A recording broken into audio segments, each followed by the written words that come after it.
Welcome to Blizzard Fire. We hope this video helps fire up your solution. In this video, I will show how to make stock from rotisserie chicken.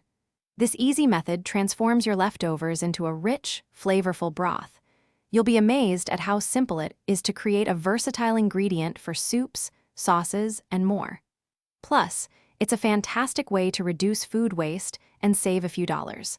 Let's get started on this delicious and economical kitchen hack right now.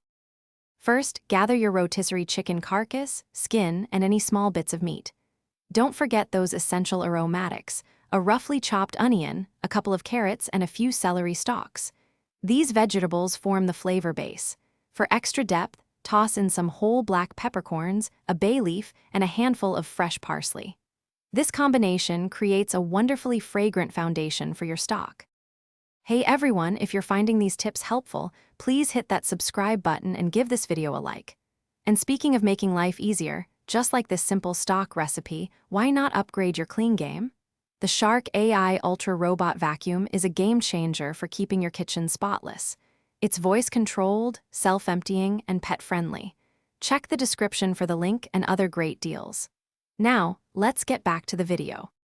Now, put all your ingredients into a large pot and cover them completely with cold water. Bring this mixture to a gentle simmer over medium heat, then reduce the heat to low. Let it cook slowly for 2 to 4 hours, allowing all those wonderful flavors to meld. Once done, carefully strain the stock through a fine mesh sieve or cheesecloth, discarding the solids. You'll be left with a beautiful, clear stock. Thanks for watching. If you found this helpful, don't forget to like and subscribe.